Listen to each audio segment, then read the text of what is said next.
بسم اللہ الرحمن الرحیم۔ عقیدہ نمبر 31، متعلق نبوت کے عقائد میں سے آج 31واں عقیدہ پڑھا جائے گا۔ صدر الشریعہ علیہ الرحمہ 31واں عقیدے میں بیان فرماتے ہیں، نبی کے دعوی نبوت میں سچے ہونے کی ایک دلیل یہ ہے کہ نبی اپنے صدق کا اعلانیہ دعویٰ فرما کر محالات عادیہ کے ظاہر کرنے کا ذمہ لیتا اور منکروں کو اس کے مثل کی طرف بلاتا۔ اللہ تعالی اس کے دعوے کے مطابق امر محال عادی ظاہر فرما دیتا ہے اور منکرین سب عاجز رہتے ہیں۔ اسی کو معجزہ کہا جاتا ہے، جیسے حضرت صالح علیہ السلام کا ناقہ، حضرت موسیٰ علیہ السلام کے عصا کا سانپ ہو جانا اور ید بیضاء، اور حضرت عیسیٰ علیہ السلام کا مردوں کو جلا دینا اور مادرزاد اندھے اور کوڑھی کو اچھا کر دینا، اور ہمارے حضور صلی اللہ علیہ وسلم کے معجزات تو بہت ہیں۔ اب میں تھوڑی سی ان معجزات کے متعلق گفتگو کر دوں تاکہ لوگوں کو ان معجزات کے بارے میں بھی علم ہو جائے۔ تو مختصراً میں ان معجزات کے بارے میں عرض کرتا ہوں۔ تو حضرت صالح علیہ السلام کا ناقہ یعنی حضرت صالح علیہ السلام کی اونٹنی۔ حضرت صالح علیہ السلام قوم سمود کی طرف نبی بنا کر بھیجے گئے۔ آپ نے جب قوم سمود کو اللہ کا فرمان سنا کر ایمان کی دعوت دی تو اس سرکش قوم نے آپ سے یہ معجزہ طلب کیا کہ آپ اس پہاڑ کی چٹان سے ایک گابھن اونٹنی نکالیے جو خوب فربا اور ہر قسم کے عیوب و نقائص سے پاک ہو۔ چنانچہ آپ نے چٹان کی طرف اشارہ فرمایا تو وہ فوراً ہی پھٹ گئی اور اس میں سے ایک نہایت ہی خوبصورت اور تندرست اور خوب فربہ اور خوب بلند قامت اونٹنی نکل پڑی جو گابھن تھی، اور نکل کر اس نے ایک بچہ بھی جنا اور یہ اپنے بچے کے ساتھ میدانوں میں چرتی پھرتی رہی۔ اس بستی میں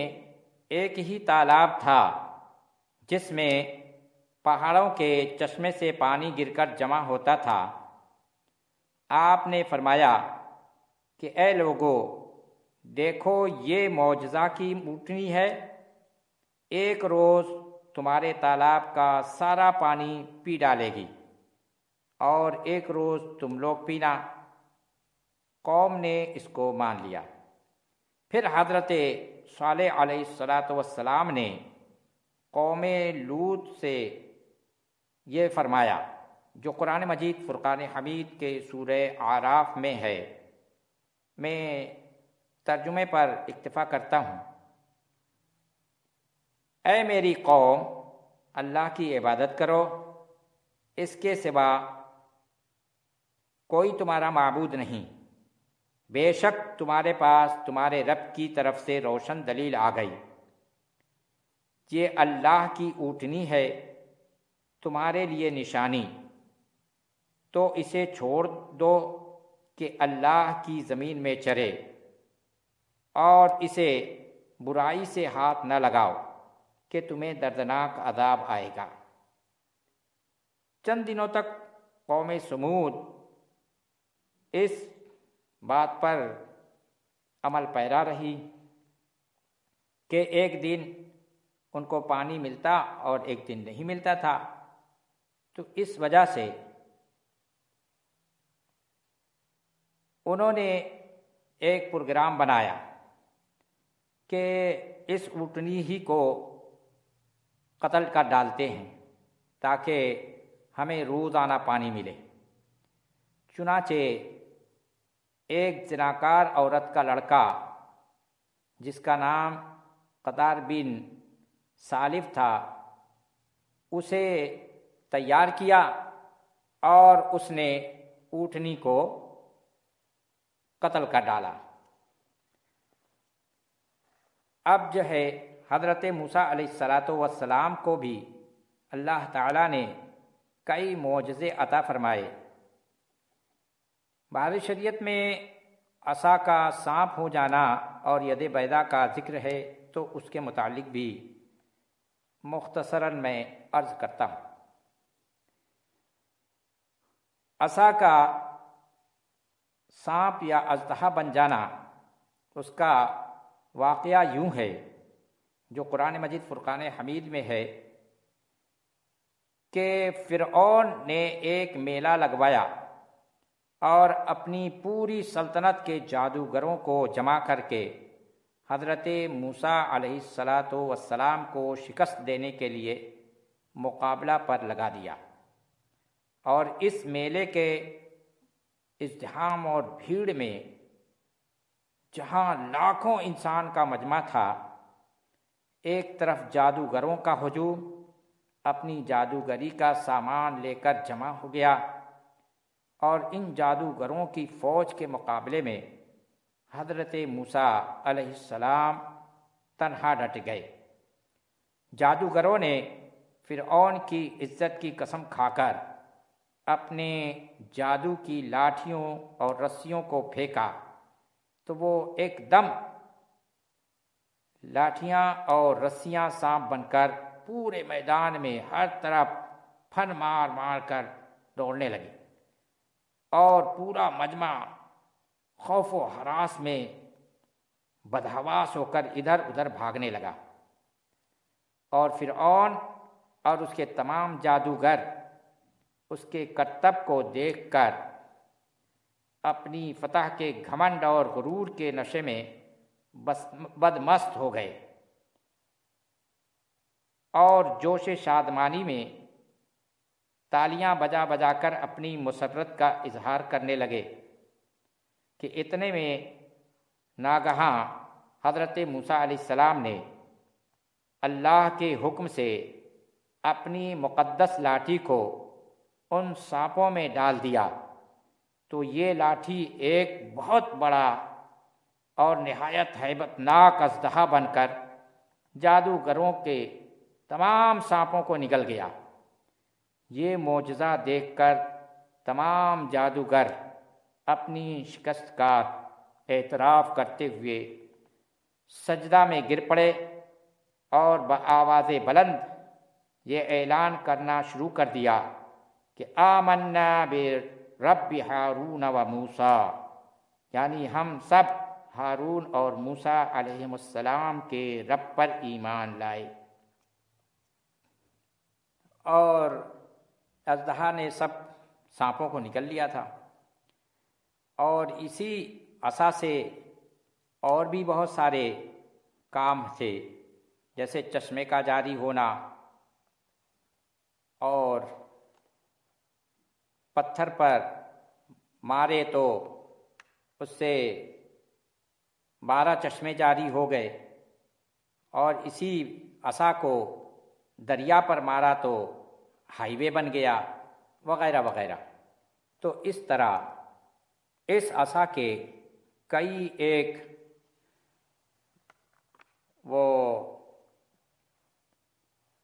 معجزے تھے۔ ایک معجزہ اللہ تعالیٰ نے حضرت موسیٰ علیہ السلام کو ید بیضا کا عطا فرمایا۔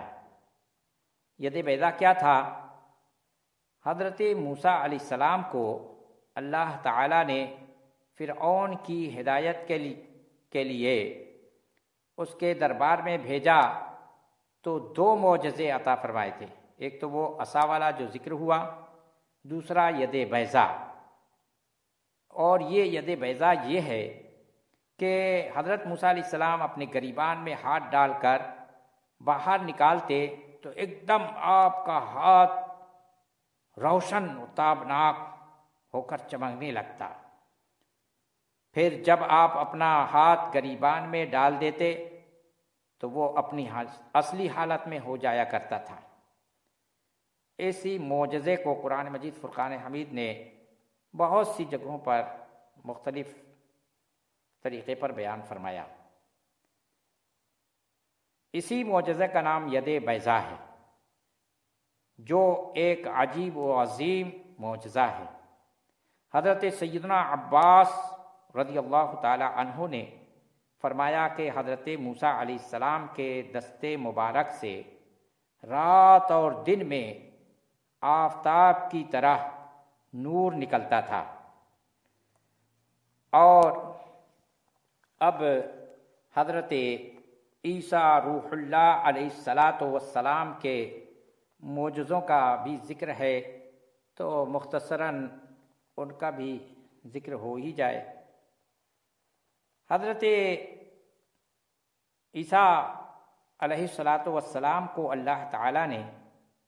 4 معجزے عطا فرمائے تھے، جو سورہ آل عمران میں مذکور ہیں۔ اس کا مختصر ذکر یہ ہے کہ مٹی کے پرندے بنا کر ان میں پھونک مار کر ان کو اڑا دیا کرتے تھے، اور دوسرا معجزہ یہ تھا کہ مادرزاد اندھے اور کوڑی کو شفا دے دیا کرتے تھے۔ مردوں کو زندہ کر دینا ان کا معجزہ تیسرا تھا، اور چوتھا معجزہ یہ تھا کہ جو کچھ کھایا اور جو کچھ گھر میں چھپا کر رکھا تو اس کی وہ اپنے شاگردوں کو خبر دے دیا کرتے تھے۔ مختصراً تفصیل یہ ہے کہ جب قوم بنی اسرائیل نے معجزہ طلب کیا کہ مٹی کا پرندہ بنا کر اڑا دیجئے، تو حضرت عیسیٰ علیہ السلام نے مٹی کے چمگادڑ بنا کر ان کو اڑا دیا۔ حضرت عیسیٰ علیہ السلام نے پرندوں میں سے چمگادڑ کو کیوں انتخاب کیا؟ اس لیے کہ پرندوں میں سب سے بڑھ کر مکمل اور عجیب و غریب یہی پرندہ ہے، کیونکہ اس کے آدمی کی طرح دانت بھی ہوتے ہیں اور یہ آدمی کی طرح ہنستا بھی ہے۔ یہ بغیر پر کے اپنے بازوؤں سے اڑتا ہے، اور یہ پرندہ جانوروں کی طرح بچہ جنتا ہے، اور اس کو حیض بھی آتا ہے۔ ایک تفسیر جمل میں ایک روایت ہے کہ جب تک قوم بنی اسرائیل اس چمگادڑ کو اڑتا دیکھتے رہتے اور اگر ان کی نظروں سے اوجھل ہو جاتے تو گر کر مر جاتے۔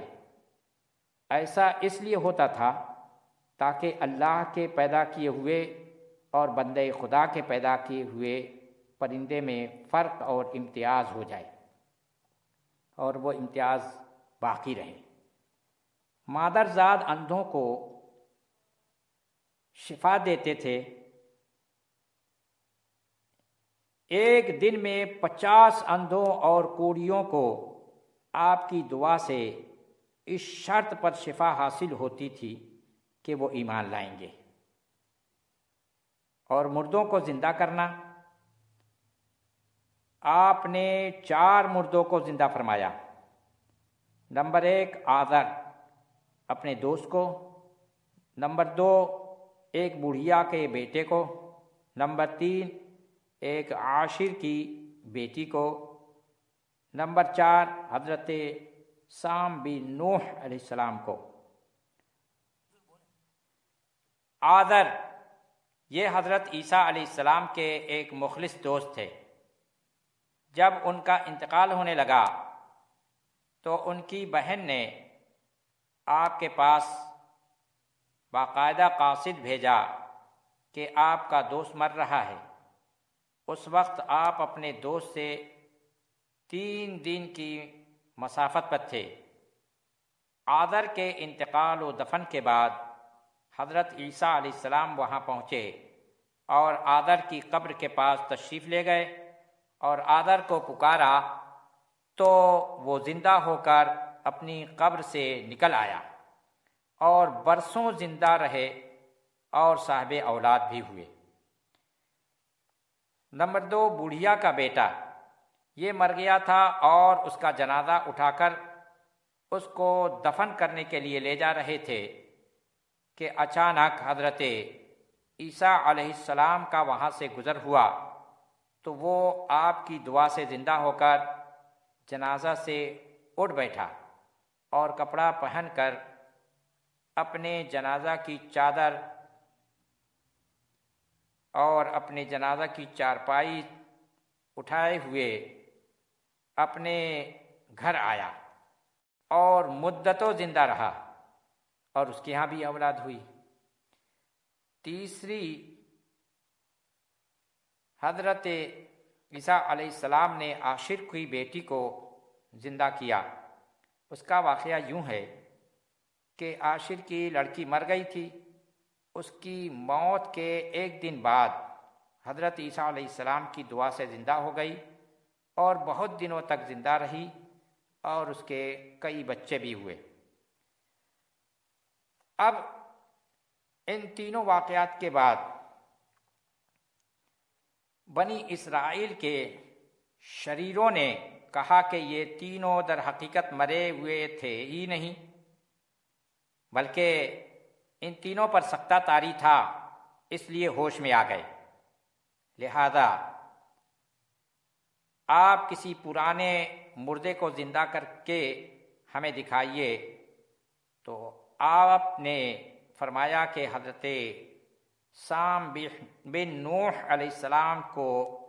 وفات پائے ہوئے 4000 برس کا زمانہ گزر گیا ہے،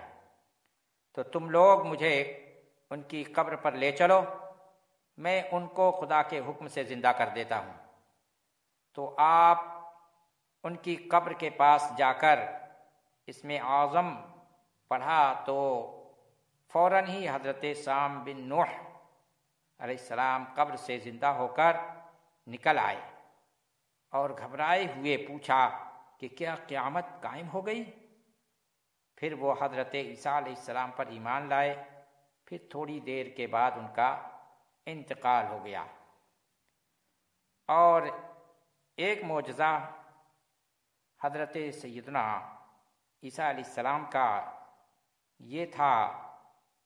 کہ مکتب میں بنی اسرائیل کے بچوں کو ان کے ماں باپ جو کھاتے اور جو کچھ گھروں پر چھپا کر رکھتے وہ سب بتا دیا کرتے تھے، اور بچے گھر میں آ کر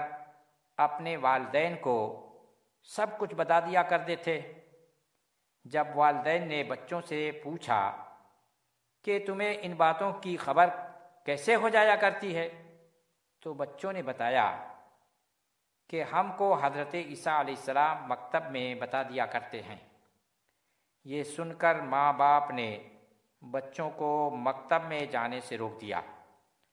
اور کہا کہ حضرت عیسیٰ علیہ السلام جادوگر ہیں، معاذ اللہ۔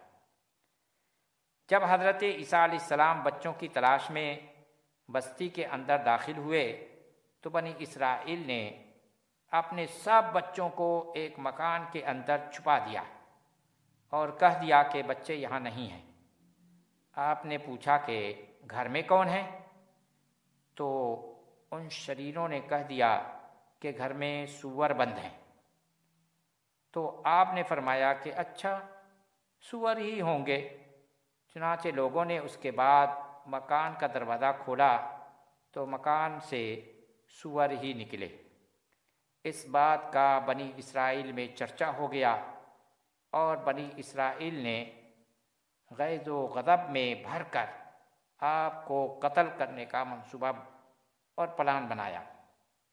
تو حضرت عیسیٰ علیہ السلام کی والدہ ماجدہ حضرت مریم رضی اللہ تعالی عنہا آپ کو ساتھ لے کر مصر کو ہجرت کر گئی۔ اس طرح آپ شریروں کے شر سے محفوظ رہے۔ تو یہ حضرت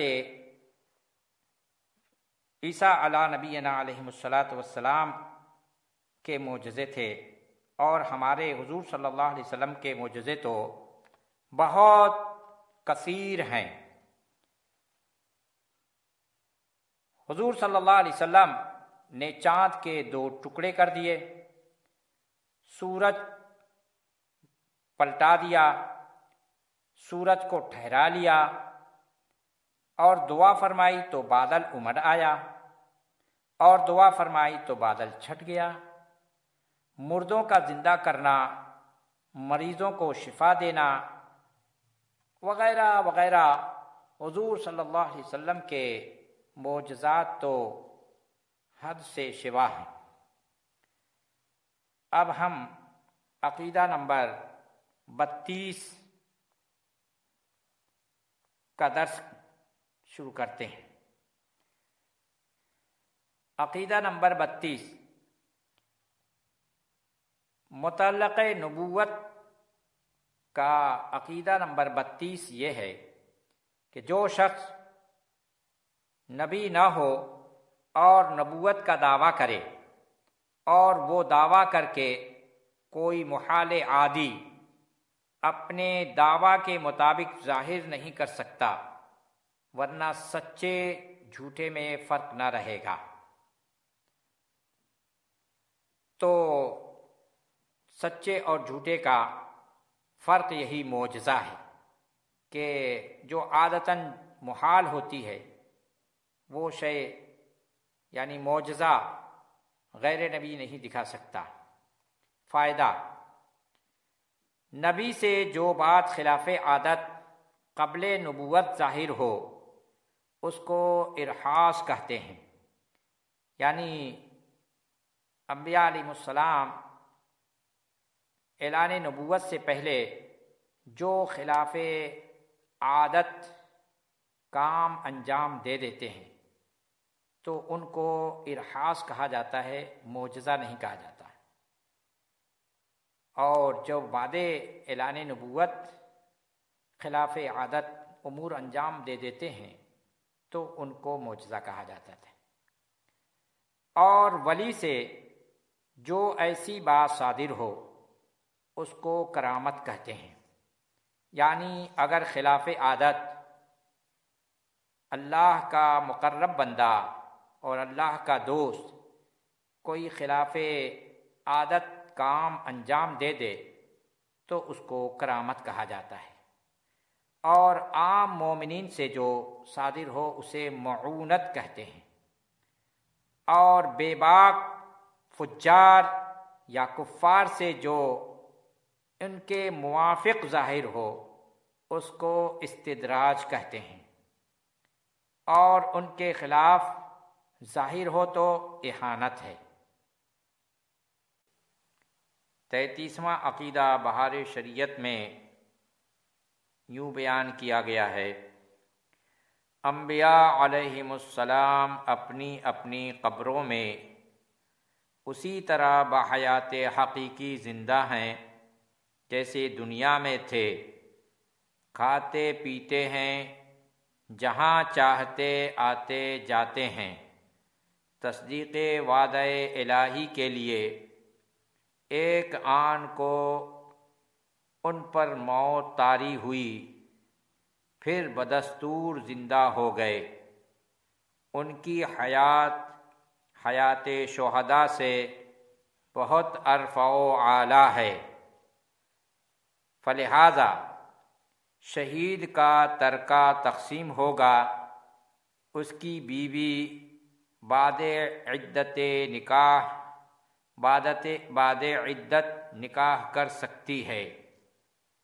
بخلاف انبیاء کے کہ وہاں یہ جائز نہیں، یہاں تک کہ جو عقائد بیان ہوئے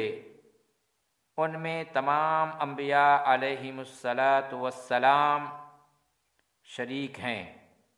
اب بعض وہ امور جو نبی صلی اللہ علیہ وسلم کے خصائص میں سے ہیں بیان کیے جاتے ہیں۔ حیات النبی سے متعلق ہم اہل سنت و جماعت کا عقیدہ یہی ہے کہ انبیاء علیہم الصلاۃ والسلام ایک آن کے لیے ان پر موت طاری ہوئی اور پھر وہ ہمیشگی کی زندگی سے مالا مال فرما دیے گئے۔ اللہ تبارک و تعالی حدیث قدسی میں ارشاد فرماتا ہے، ان اللہ حرم علی الارض ان تأکل اجساد الانبیاء فنبی اللہ حی یرزق۔ یہ حدیث ابن ماجہ میں کتاب الجنائز باب و ذکر وفاتہ صلی اللہ علیہ وسلم اور المستدرک علی الصحیحین میں حاکم نے تو اس حدیث کے متعلق یہ فرمایا، ھذا حدیث صحیح علی شرط البخاری، اور اس حدیث کو امام بخاری کے استاد حضرت امام احمد ابن حنبل نے اپنی مسند میں اوس بن ابی اوس سے روایت کیا۔ اب اس حدیث کا ترجمہ سماعت فرمائیے۔ بے شک اللہ تعالی نے زمین پر حرام فرما دیا ہے کہ وہ انبیاء علیہم السلام کے جسموں کو کھائے، لہذا اللہ کے نبی زندہ ہیں اور انہیں رزق دیا جاتا ہے۔ امام اہل سنت اسی حدیث کی ترجمانی کرتے ہوئے ارشاد فرماتے ہیں، تو زندہ ہے واللہ، تو زندہ ہے واللہ، تو زندہ ہے واللہ، تو زندہ ہے واللہ، میرے چشم عالم سے چھپ جانے والے۔ اور امام بیہقی وغیرہ نے بیان کیا کہ والانبیاء علیہم السلام بعد ما قبضوا ردت الیہم ارواحهم فهم احیاء عند ربهم كالشهداء، وقد رأى نبینا صلی اللہ علیہ وسلم جماعة منهم لیلة المعراج وأمر بالصلاة علیہ والسلام علیہ، یعنی تمام انبیاء علیہ السلام زندہ ہیں، یہاں تک کہ جب ان کی ارواح نکالی جاتی ہیں تو پھر ان کے جسموں میں واپس لوٹا دی جاتی ہیں۔ پس انبیاء علیہ السلام اللہ کے نزدیک زندہ ہیں شہیدوں کی طرح۔ بے شک ہمارے نبی صلی اللہ علیہ وسلم نے انبیاء کی ایک جماعت کو معراج کی رات دیکھا۔ اس حدیث کو امام بیہقی اور شارح بخاری صفیری نے اور ایک اہل حدیث مولوی ابو الحسن عبید اللہ مبارک پوری سلفی نے مشکات کی شرح مرآۃ المفاتیح میں باب الصلاۃ علی النبی صلی اللہ علیہ وسلم الفصل الثانی میں، اور حضرت علامہ محمد بن عبد الباقی زرقانی نے شرح و مواہب اللدنیہ میں،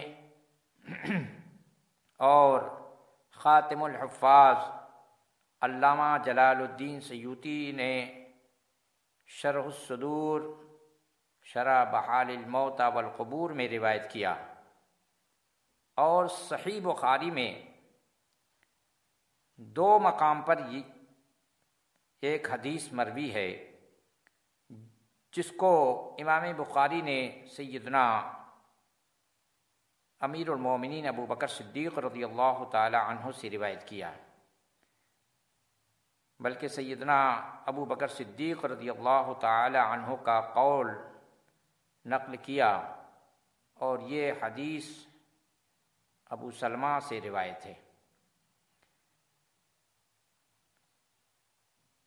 کہ حضرت ابو بکر صدیق رضی اللہ تعالی عنہ نے حضور صلی اللہ علیہ وسلم کو مخاطب کر کے عرض کیا، بِأَبِي أَنْتَ يَا نَبِيَّ اللَّهِ لَا يَجْمَعُ اللَّهُ عَلَيْكَ مَوْتَتَيْنِ أَمَّا الْمَوْتَةُ الَّتِي كُتِبَتْ عَلَيْكَ فَقَدْ مُتَّهَا۔ امام بخاری نے اس حدیث کو کتاب الجنائز باب الدخول علی المیت بعد الموت میں اور کتاب المغازی باب مرض النبی صلی اللہ علیہ وسلم و وفاتہ میں نقل کیا، اور یہ حدیث اس طرح سے منقول ہے کہ اخبرنی ابو سلمۃ ان عائشۃ رضی اللہ تعالی عنہا زوج النبی صلی اللہ علیہ وسلم اخبرته قالت اقبل ابو بکر رضی اللہ عنہ على فرسه من مسکنه بالصنح حتى نزل فدخل المسجد فلم يكلم الناس حتى دخل على عائشة رضي الله تعالى عنها فتيمم النبي صلى الله عليه وسلم وهو مسجن ببرد حبرة فكشف عن وجهه ثم أكب عليه فقبله ثم بكى فقال بأبي أنت يا نبي الله لا يجمع الله عليك موتتين أما الموتة التي كتبت عليك فقد متها۔ اس حدیث کو امام نسائی نے بھی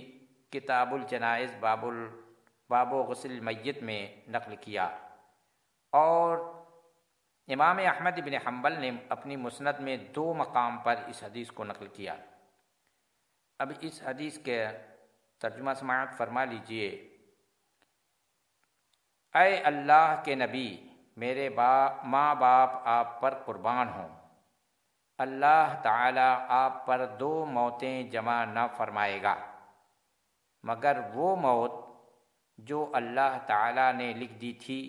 تو وہ موت ہو چکی۔ اسی بات کی ترجمانی کرتے ہوئے امام اہل سنت مولانا الشاہ احمد رضا خان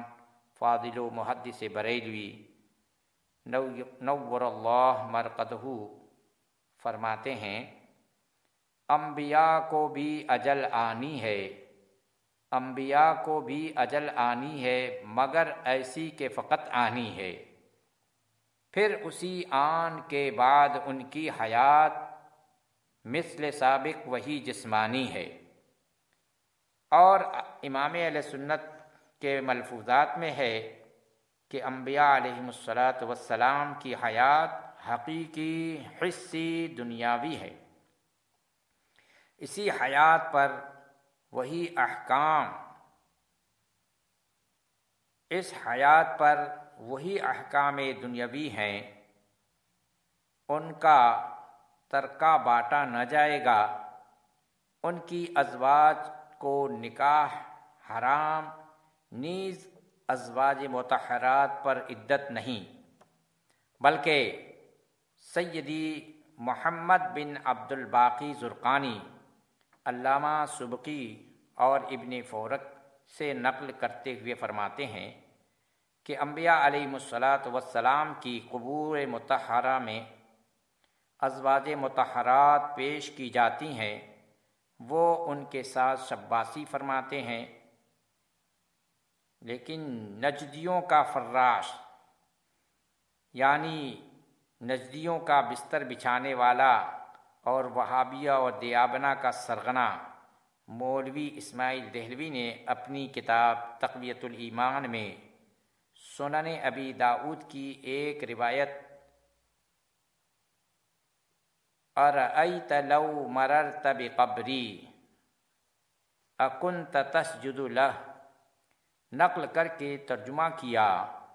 کہ بھلا خیال تو کر جو تو گزرے میری قبر پر کیا سجدہ کرے، تو اس کو اس کے بعد فا لکھ کر فائدہ جڑ دیا، یعنی میں بھی ایک دن مر کر مٹی میں ملنے والا ہوں۔ حالانکہ نبی کریم صلی اللہ علیہ وسلم نے فرمایا بے شک اللہ تعالیٰ نے زمین پر حرام فرما دیا ہے کہ وہ انبیاء علیہ السلام کے جسموں کو کھائے، جیسا کہ مکمل حدیث ابتدائے درس میں بیان کی گئی۔ حضرت شیخ عبدالحق محدث دہلوی رحمۃ اللہ تعالیٰ علیہ تکمیل الایمان میں بیان فرماتے ہیں، اس کا اردو خلاصہ میں آپ کی خدمت میں پیش کرتا ہوں کہ انبیاء علیہ السلام کو دائمی موت نہیں بلکہ وہ زندہ اور باقی ہیں، ان کو موت صرف ایک آن کے لیے آنی ہے، پھر ان کی ارواح مقدسہ ان کے جسموں میں لوٹا دی جاتی ہیں اور انہیں حیات حقیقی دائمی عطا فرما دی جاتی ہے، جیسا کہ وہ دنیا میں تھے۔ ان کی حیات شہداء کی زندگی سے کہیں زیادہ کامل و اکمل کہ شہداء کی زندگی معنوی ہے جبکہ انبیاء کی زندگی حقیقی دائمی ہے، اور شہداء کرام بھی زندہ ہیں، جیسا کہ اللہ تبارک و تعالی قرآن مجید فرقان حمید میں ارشاد فرماتا ہے وَلَا تَقُولُوا لِمَنْ يُقْتَلُ فِي سَبِيلِ اللَّهِ أَمْوَاتٌ بَلْ أَحْيَاءٌ وَلَكِنْ لَا تَشْعُرُونَ۔ اور جو اللہ کی راہ میں قتل کیے جائیں انہیں مردہ نہ کہو بلکہ وہ زندہ ہیں اور تمہیں اس کا شعور نہیں۔ اور دوسرے مقام پر ارشاد فرماتا ہے وَلَا تَحْسَبَنَّ الَّذِينَ قُتِلُوا فِي سَبِيلِ اللَّهِ أَمْوَاتًا بَلْ أَحْيَاءٌ عِندَ رَبِّهِمْ يُرْزَقُونَ، یعنی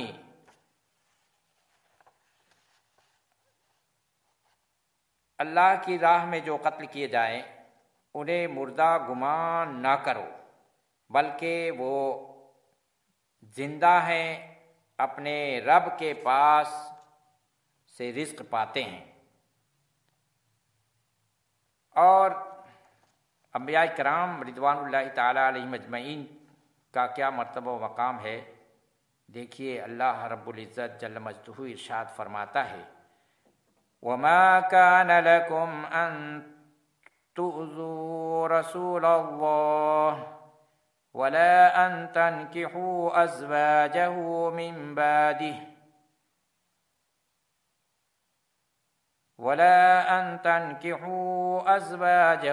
مِن بَعْدِهِ أَبَدًا إِنَّ ذَلِكُمْ كَانَ عِندَ اللَّهِ عَظِيمًا۔ اور تمہیں نہیں پہنچتا کہ رسول اللہ کو ایذا دو، اور نہ یہ کہ ان کے بعد کبھی ان کی بیویوں سے نکاح کرو، بے شک یہ اللہ کے نزدیک بڑی سخت بات ہے۔ اس لیے کہ جس عورت سے رسول کریم صلی اللہ علیہ وسلم نے عقد فرمایا وہ حضور کے سوا ہر شخص پر ہمیشہ کے لیے حرام ہو گئی، اسی طرح وہ کنیزیں جو باریاب خدمت ہوئیں اور قربت سے سرفراز فرمائی گئیں وہ بھی اسی طرح سب کے لیے حرام ہیں۔ اور امام بیہقی نے سیدنا حذیفہ رضی اللہ تعالی عنہ سے روایت کیا،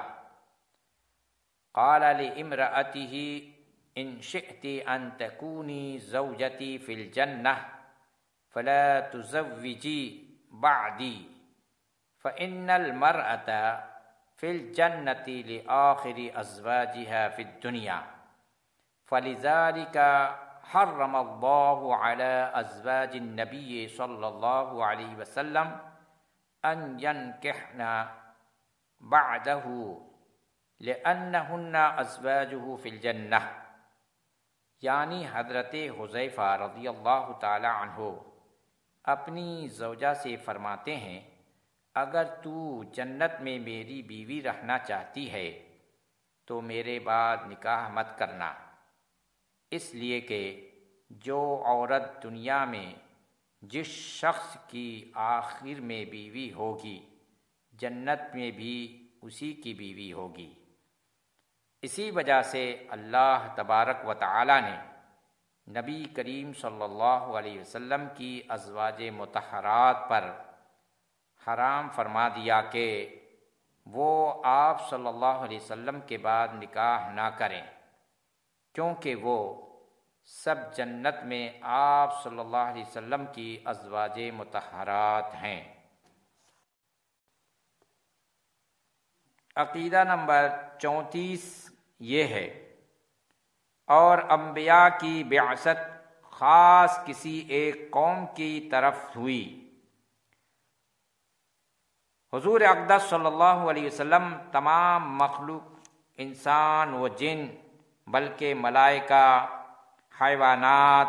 جمادات سب کی طرف مبعوث ہوئے۔ جس طرح انسان کے ذمے حضور صلی اللہ تعالی علیہ وسلم کی اطاعت فرض ہے، یوں ہی ہر مخلوق پر حضور صلی اللہ علیہ وسلم کی فرما برداری ضروری ہے۔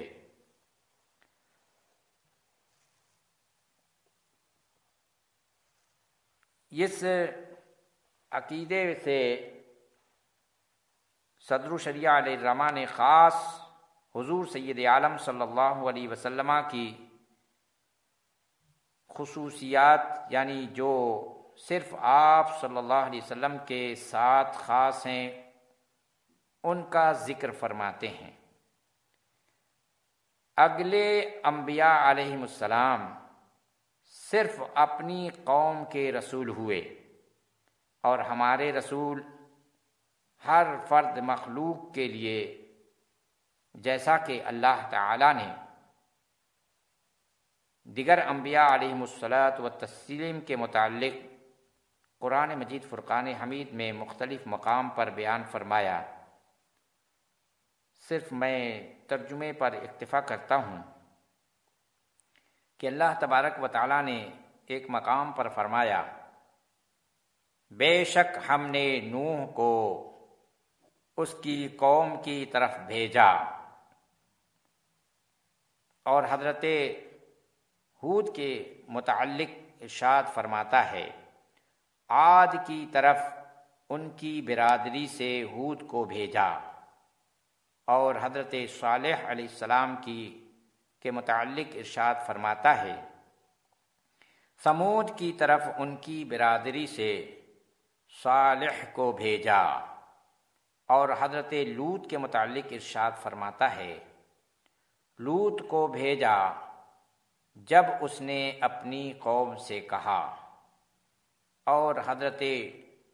شعیب رضی علیہ السلام کے متعلق فرماتا ہے،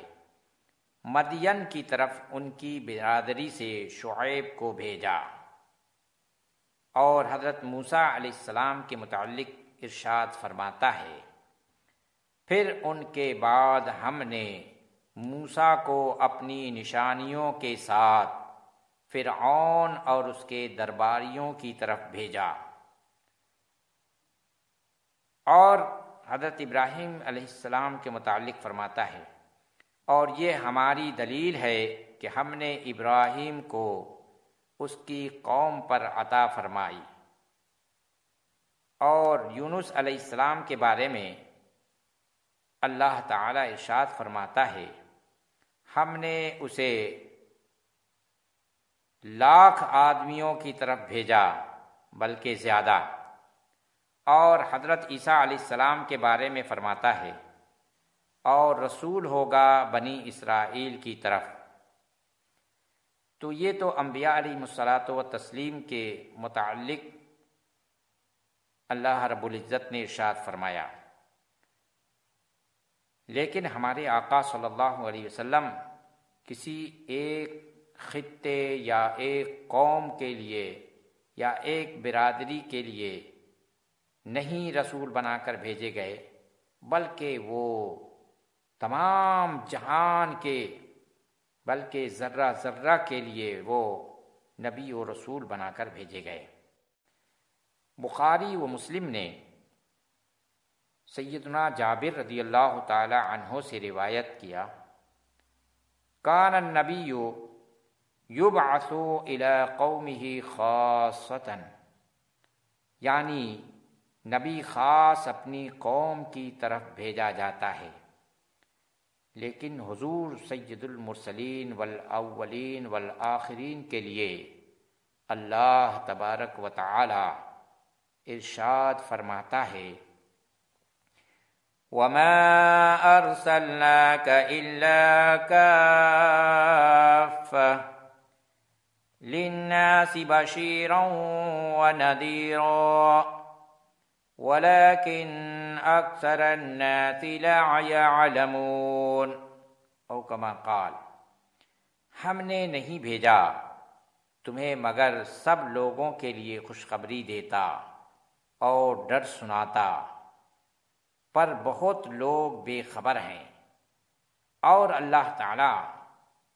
ایک دوسرے مقام پر فرماتا ہے، قل یا ایہا الناس انی رسول اللہ الیکم جمیعا، اے محبوب تو فرماؤ میں خدا کا رسول ہوں تم سب کی طرف۔ اور خود حضور سید المرسلین صلی اللہ تعالی علیہ وسلم ارشاد فرماتے ہیں، ارسلت الی الخلق کافہ، یعنی میں تمام مخلوق خدا کی طرف بھیجا گیا ہوں۔ اس حدیث کو امام مسلم نے سیدنا ابو ہریرہ رضی اللہ تعالی عنہ سے روایت کیا، اور حضرت شیخ عبدالحق مودود دہلوی رحمۃ اللہ تعالی علیہ تکمیل الایمان میں بیان فرماتے ہیں کہ حضور سید عالم صلی اللہ علیہ وسلم تمام جنوں اور انسانوں کی طرف مبعوث ہوئے، اس لیے کہ آپ کو رسول الثقلین کہتے ہیں۔ جنات کا آپ کی بارگاہ اقدس میں حاضر ہونا، ان کا ایمان لانا، پھر اپنی قوم کی طرف لوٹ کر انہیں دعوت اسلام دینا، قرآن کریم میں مذکور و منصوص ہے۔ اکثر علماء کے نزدیک حضور صلی اللہ علیہ وسلم کا جن و انس کی طرف مبعوث ہونا آپ ہی کی خصوصیت ہے۔ عقیدہ نمبر 35، حضور اقدس صلی اللہ علیہ وسلم ملائکہ و انس و جن و حور و غلماں و حیوانات و جمادات، غرض تمام عالم کے لیے رحمت ہیں، جیسا کہ پروردگار عالم جل جلالہ نے ارشاد فرمایا قرآن مجید فرقان حمید کے 17واں پارہ سورہ انبیاء میں، وَمَا أَرْسَلْنَاكَ إِلَّا رَحْمَةً لِلْعَالَمِينَ، یعنی اور اے محبوب ہم نے تم کو ساری جہان کے لیے رحمت ہی رحمت بنا کر بھیجا۔ تو اللہ کی تبارک و تعالی نے اپنے پیارے حبیب صلی اللہ علیہ وسلم کو ساری جہان کے ہر فرد کے لیے رحمت بنا کر مبعوث فرمایا، خواہ وہ ملائکہ ہوں یا انسان ہوں یا جنات ہوں، مومن ہوں کہ کافر ہوں۔ غرض دنیا کا ہر ذرہ آپ کی رحمت کا تابع ہے اور آپ کی رحمت اس پر شامل ہے۔ اور فرماتے ہیں اور مسلمانوں پر تو نہایت ہی مہربان، جیسا کہ پروردگار عالم جل جلالہ قرآن مجید کے پارہ نمبر 11 سورہ توبہ میں ارشاد فرماتا ہے، لَقَدْ جَاءَكُمْ رَسُولٌ مِّنْ أَنفُسِكُمْ عزيز عليه ما عنتم حريص عليكم بالمؤمنين رؤوف رحيم۔ تو اس سے ثابت ہوتا ہے کہ اللہ تبارک و تعالی نے اپنے پیارے حبیب کو مسلمانوں پر نہایت مہربان بنایا۔ اب عقیدہ نمبر 36 ملاحظہ فرمائیے۔ عقیدہ نمبر 36 یہ ہے، حضور خاتم النبیین ہیں، یعنی اللہ تعالی نے سلسلہ نبوت حضور صلی اللہ علیہ وسلم پر ختم کر دیا کہ حضور صلی اللہ علیہ وسلم کے زمانے میں یا بعد کوئی نیا نبی نہیں ہو سکتا۔ جو حضور صلی اللہ علیہ وسلم کے زمانے میں یا حضور صلی اللہ علیہ وسلم کے بعد کسی کو نبوت ملنا مانے یا جائز جانے کافر ہے۔ تو اس سے یہ ثابت ہوا کہ مسلمانوں کا یہ اجماعی عقیدہ ہے کہ حضور صلی اللہ تعالیٰ علیہ وسلم خاتم النبیین ہیں اور آپ کے بعد کوئی نبی نہیں ہو سکتا۔ حضور اقدس صلی اللہ علیہ وسلم نے اور صحابہ کرام نے اور سلف و خلف پوری امت نے خاتم النبیین کے معنی صرف آخر الانبیاء بتایا، یعنی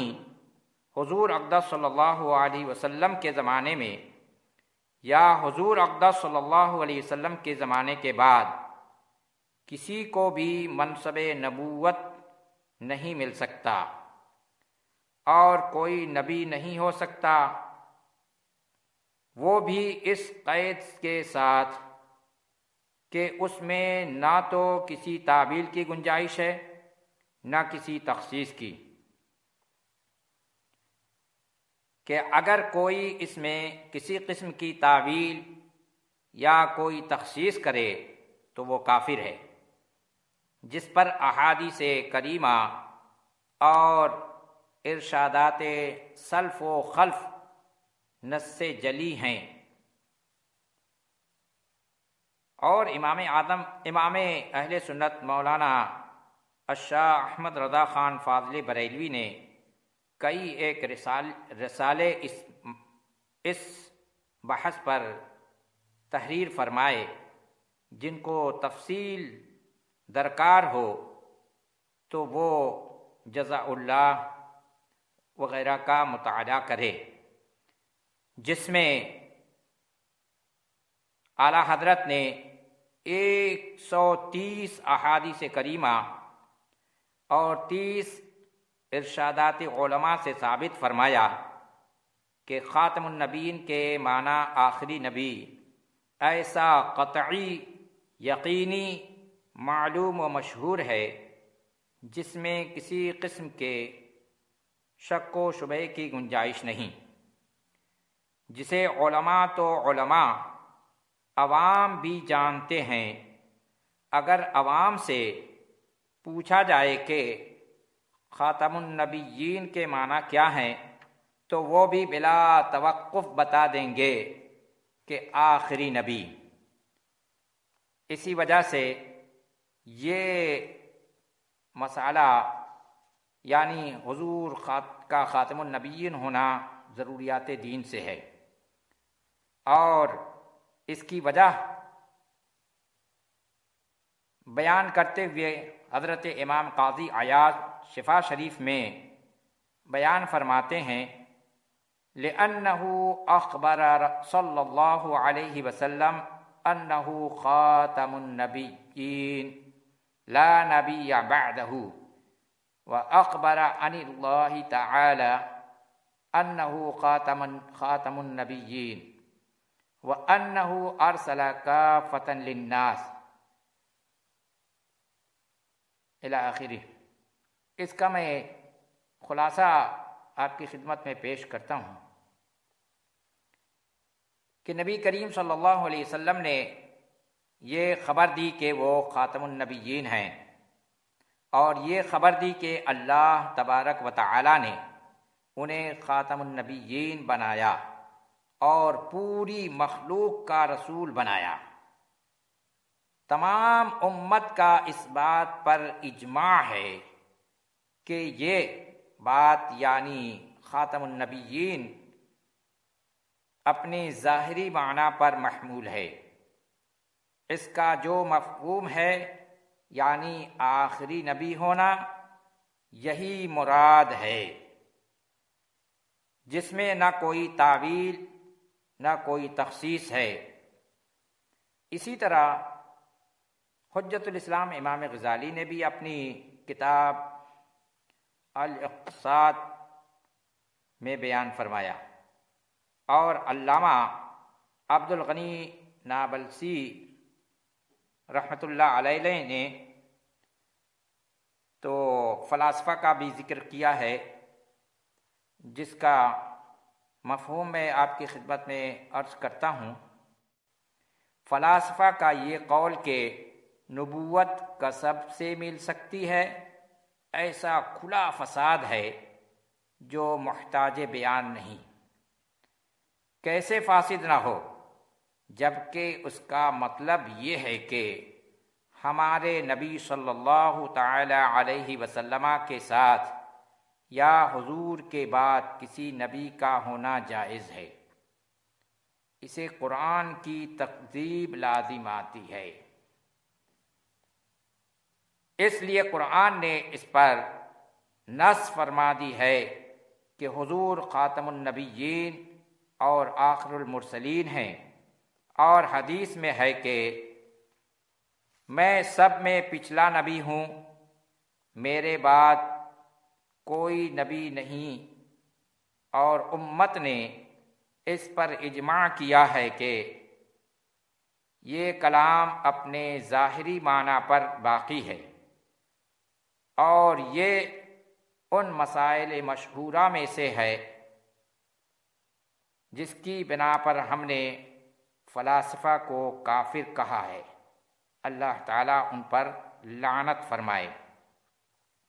اسی طرح نجدیوں نے خاتم النبیین صلی اللہ علیہ وسلم کے بعد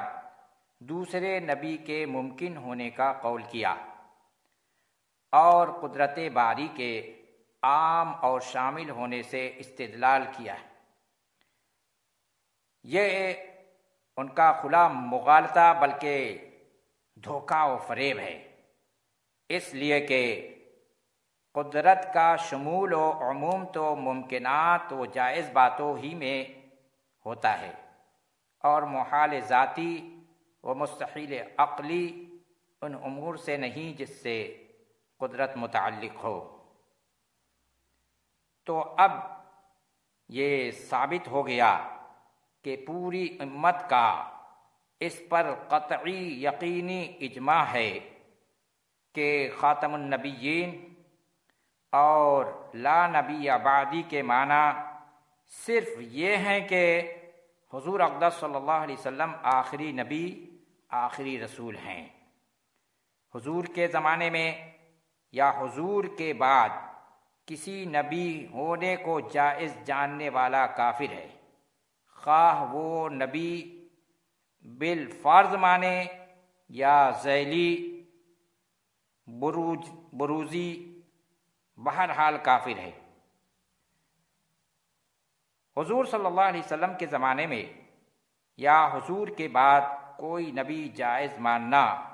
خاتمت محمدی کے منافی ہے، اس کے معارض بھی ہے،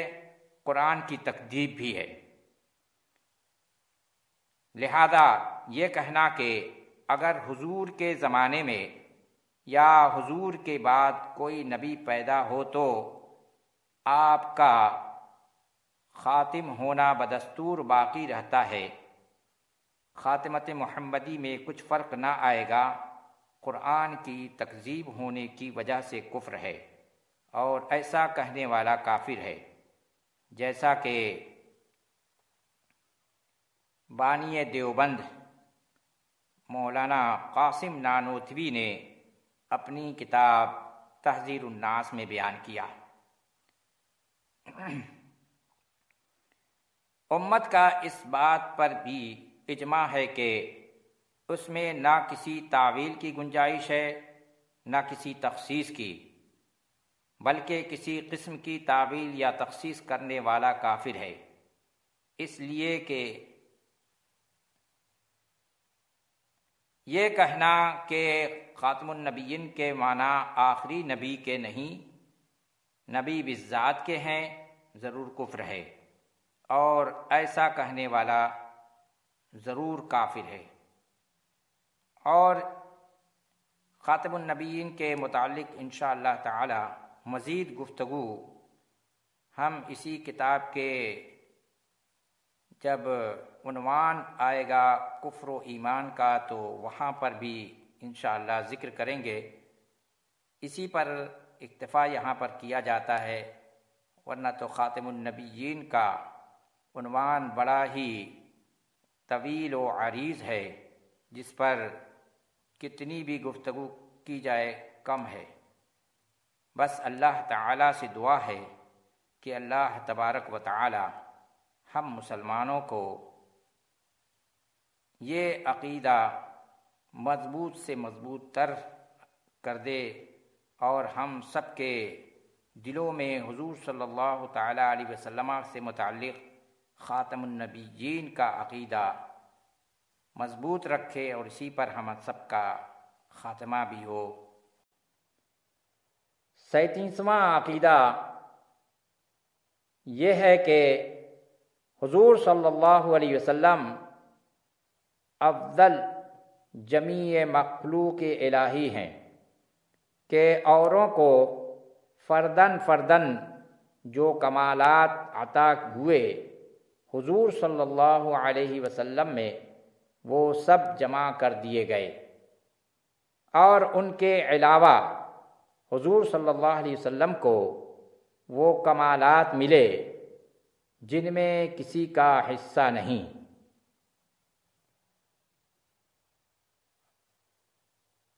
اور اس کی تفصیل میں پچھلے عقیدہ نمبر 29 میں کر چکا ہوں، لہذا مزید وضاحت کی ضرورت نہیں ہے۔ آگے فرماتے ہیں بلکہ اوروں کو جو کچھ ملا حضور صلی اللہ علیہ وسلم کے طفیل میں، یعنی جتنے انبیاء علیہ کرام علیہم الصلاۃ والتسلیم کو معجزات یا جو ان کو خصوصیات ملی ہیں، وہ سب کے سب حضور اقدس صلی اللہ تعالی علیہ وسلم کے صدقے و طفیل انہیں ملی ہیں، بلکہ حضور صلی اللہ علیہ وسلم کے دست اقدس سے ملا، بلکہ کمال اس لیے کمال ہوا کہ حضور صلی اللہ علیہ وسلم کی صفت ہے، یعنی کمال کو بھی کمال حاصل ہے اس وجہ سے کہ وہ حضور صلی اللہ علیہ وسلم کی صفت ہے، تو حضور کی وجہ سے کمال کو بھی کمال حاصل ہے۔ اور حضور صلی اللہ علیہ وسلم اپنے رب کے کرم سے اپنے نفس ذات میں کامل و اکمل ہیں۔ حضور صلی اللہ علیہ وسلم کا کمال کسی وصف سے نہیں بلکہ اس وصف کا کمال ہے کہ کامل کی صفت بن کر خود کمال و کامل و مکمل ہو گیا، کہ جس میں پایا جائے اس کو کامل بنا دے، تو حضور کی یہ شان ہے۔ عقیدہ نمبر 38، محال ہے کہ کوئی حضور صلی اللہ علیہ وسلم کا مثل ہو، یعنی حضور صلی اللہ تعالی علیہ وسلم کا مثل تو ہو ہی نہیں سکتا، یہ محال ہے، بلکہ اتنے اولو العزم انبیاء و رسول وہ سب کے سب حضور صلی اللہ تعالی علیہ وسلم کی نبوت کے قائل اور نبوت پر ایمان رکھتے، تو اور کون حضور کا مثل ہو سکتا ہے جب انبیاء علیہ السلام میں کوئی مثل آپ کے نہیں ہو سکتا۔ جو کسی صفت خاصہ میں کسی کو حضور صلی اللہ علیہ وسلم کا مثل بتائے گمراہ ہے یا کافر، یعنی آپ صلی اللہ تعالیٰ علیہ وسلم کی کسی صفت خاصہ میں کہ جو آپ کی صفت خاص ہے اس میں کسی کو آپ کے جیسا بتائے، جیسے بہت سے بددین یہ کہتے ہیں کہ قل انما انا بشر مثلکم، تو حضور صلی اللہ تعالیٰ علیہ وسلم کو اپنا مثل بتاتے ہیں، بلکہ کہتے ہیں کہ وہ بڑا ہم کو رتبہ دیا ہے تو وہ بڑے بھائی کے مثل ہو گئے یا گاؤں کے چودھری کے برابر ہو گئے۔ یہ عقیدہ دیوبندیوں کا ہے۔ ہم اہل سنت و جماعت کا عقیدہ ہرگز ایسا نہیں، بلکہ ہمارا عقیدہ یہ ہے کہ حضور صلی اللہ تعالی علیہ وسلم کا مثل کسی بھی صفت میں ہو ہی نہیں سکتا۔ عقیدہ نمبر 39، حضور صلی اللہ علیہ وسلم کو اللہ عز و جل نے مرتبہ محبوبیت کبریٰ سے سرفراز فرمایا کہ تمام خلق جویائے ردائے مولا ہے، یعنی تمام مخلوق اللہ تبارک و تعالیٰ کی رضا چاہتی ہے، لیکن حضور صلی اللہ علیہ وسلم کا کیا مرتبہ و مقام ہے۔ دیکھیے فرماتے ہیں اور اللہ عز و جل طالب رضائے مصطفیٰ صلی اللہ علیہ وسلم ہے، اسی لیے حدیث قدسی میں آیا کلہم یطلبون رضائی وانا اطلب رضاعک یا محمد، یعنی ساری کائنات تو میری رضا جوئی میں ہے، یعنی اللہ تعالیٰ کی رضا چاہتی ہے، اور اللہ تعالیٰ فرماتا ہے کہ میں محمد کی رضا کا طالب ہوں۔ اسی بات کو امام اہل سنت پروانہ شمع رسالت مجدد دین و ملت مولانا الشاہ احمد رضا خان فاضل بریلوی نے اس طرح ترجمانی کی ہے، خدا کی رضا چاہتے ہیں دو عالم، خدا کی رضا چاہتے ہیں دو عالم، خدا چاہتا ہے رضا محمد صلی اللہ تعالی علیہ وسلم۔ تو رسول اکرم صلی اللہ تعالی علیہ وسلم کا اتنا بلند و بالا مقام ہے۔ عقیدہ نمبر 40، حضور صلی اللہ علیہ وسلم کے خصائص سے معراج ہے، یعنی اللہ تبارک و تعالی نے یہ خصوصیت معراج والی صرف آپ صلی اللہ علیہ وسلم کو عطا فرمائی ہے، اور یہ کسی اور نبی کو نہیں۔ معراج آپ تمام حضرات جانتے ہیں، جس کا ذکر اللہ تبارک و تعالی نے سورہ اسراء میں اس طرح فرمایا: سبحان الذی اسری بعبده لیلا من المسجد الحرام الی المسجد الاقصی۔ پاک ہے وہ ذات جس نے سیر کرائی اپنے بندے کو رات کے مختصر سے حصے میں مسجد حرام سے مسجد اقصی تک، اور پھر مسجد اقصی سے آسمان دنیا، پہلا آسمان، دوسرا، تیسرا، ساتوں آسمان، بلکہ دنا فتدلی کی منزل کو پھر لامکاں تک آپ تشریف لے گئے۔ تو اسی وجہ سے امام اہل سنت فرماتے ہیں، وہی لامکاں کے مکی ہوئے، سر عرش تختہ نشیں ہوئے۔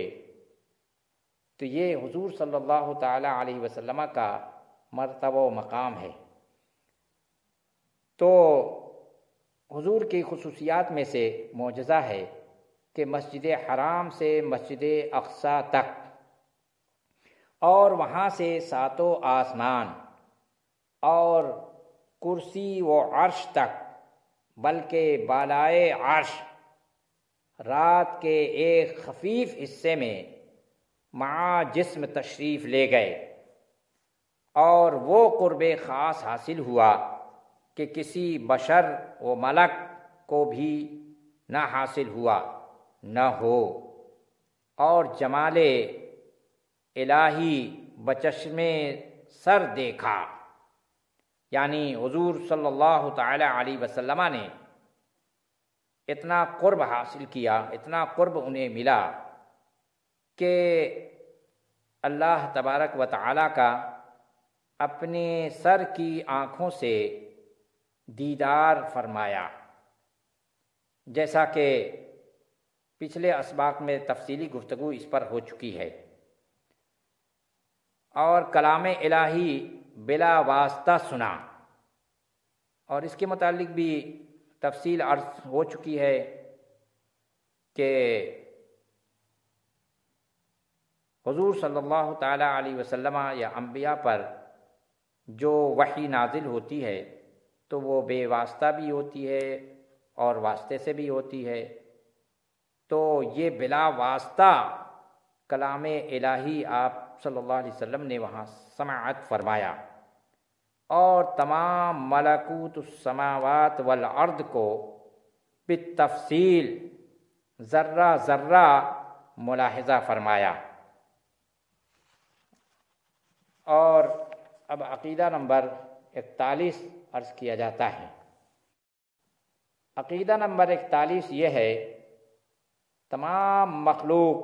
اولین و آخرین، یعنی حضرت آدم علیہ السلام سے لے کر قیامت تک جتنی مخلوق ہوگی، اور اللہ کے سوا جو کچھ ہے وہ سب مخلوق ہے۔ تو اللہ تبارک و تعالیٰ کے سوا جتنے ہیں مخلوق، تمام مخلوق حضور صلی اللہ علیہ وسلم کی نیاز مند ہے۔ سب حضور صلی اللہ تعالی علیہ وسلم کے نیاز مند ہیں، کیوں نہ ہوں کہ وہ سید الناس اور سید العالمین ہیں، اور سید الاولین والآخرین ہیں۔ یہاں تک کہ حضرت ابراہیم خلیل اللہ علیہ السلام، حالانکہ حضور صلی اللہ تعالی علیہ وسلم کے بعد سب سے بڑا مرتبہ اگر کسی نبی کو ہے تو وہ حضرت سیدنا ابراہیم خلیل اللہ علیہ الصلاۃ والسلام ہے، اور اولو العزم میں ان کو شمار کیا گیا، جیسے کہ پچھلے درسوں میں آپ نے سماعت فرمایا ہے۔ تو حضرت ابراہیم خلیل اللہ علیہ الصلاۃ والسلام بھی حضور صلی اللہ علیہ وسلم کے نیاز مند ہیں۔ تو جب اولو العزم